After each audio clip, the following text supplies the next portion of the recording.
नमस्कार, कैसे हैं आप सभी? उम्मीद करती हूँ आप सभी बहुत अच्छे होंगे। हमारे चैनल प्रथम सुख निरोगी काया पर आप सभी का बहुत बहुत स्वागत है। आज मैं आपके लिए फिर से एक नया विषय लेकर आई हूँ। तो आज का हमारा विषय है अरंड यानी कि कैस्टर। आइए कैस्टर ऑयल के या फिर अरंडी के पत्ते के, अरंडी के तेल के और इसकी जड़ के और इसके फल के क्या क्या फ़ायदे होते हैं और हम इसको प्रयोग में लाकर कौन कौन सी बीमारियों को दूर कर सकते हैं उसके बारे में जानेंगे। अरंडी का पौधा यह स्त्रियों के लिए बहुत अच्छी औषधि मानी जाती है। स्त्री से जुड़ी हुई सब तरह की बीमारियां, कमर व पेड़ों के दर्द और मासिक धर्म और यहाँ तक कि प्रस्तुति के समय भी अगर ये इसका प्रयोग करती हैं तो उन्हें बहुत राहत मिलती है और उनके बहुत सी समस्याएं दूर हो जाती हैं। आइए इसके बारे में जानते हैं कि अरंडी का जो पत्ते होते हैं वह हमारे लिए किस प्रकार प्रयोग होते हैं। अरंडी के पत्ते देखने में पपीते के पत्ते की तरह लगते हैं और यह आसानी से कहीं भी उग जाता है और यह आसानी से मिल भी जाता है।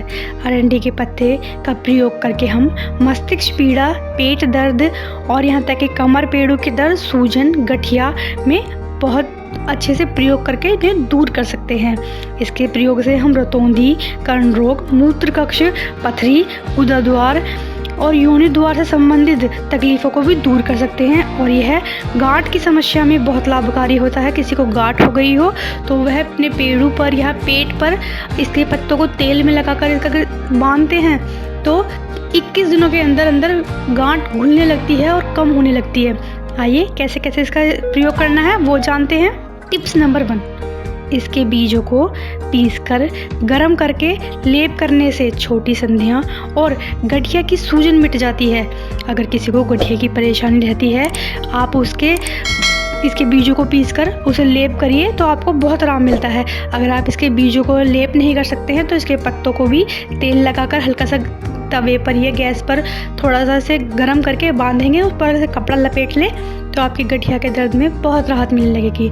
टिप्स नंबर 2, इसके पत्तों को जौ के आटे के साथ पुलटिस बांधने से आँखों पर आई हुई पित्ती की सूजन मिट जाती है। टिप्स नंबर 3, अरंडी के पत्ते या अरंडी की जड़ को सिरके में पीसकर उसे हल्का सा गुनगुना कर लें और इसका लेप करने से अंडकोश की सूजन भी उतर जाती है। टिप्स नंबर 4, अगर किसी को फोड़े या घाव की समस्या हो तो इसके पत्तों को पीसकर लगाने से उनके फोड़े और घाव ठीक होने लगते हैं। टिप्स नंबर 6, अगर किसी को चर्म रोग समस्या हो तो इसकी जड़ का काढ़ा बनाकर देने से बहुत लाभ मिलता है चर्म रोगियों को।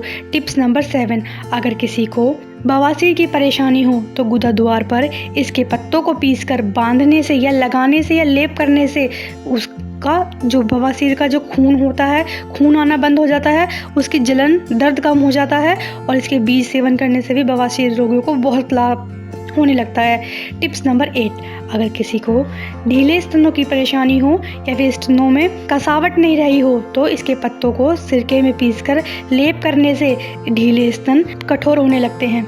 टिप्स नंबर 9, किसी को अस्थि भंग या अस्थि के यानी कि हड्डियों के टूटने की वजह से कोई परेशानी हो गई हो तो आप इसके पत्तों को बांधते हैं तो अस्थि भंग में भी बहुत राहत मिलने लगती है।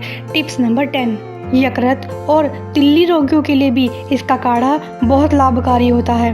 टिप्स नंबर 11, अगर किसी को खांसी या फिर कफ की शिकायत रहती हो या श्वास संबंधी कोई परेशानी हो तो आप इसकी जड़ का काढ़ा बनाकर उसमें थोड़ा सा शहद मिलाकर अगर सेवन करते हैं तो खांसी, कफ और श्वास रोगों में बहुत आराम मिलने लगता है।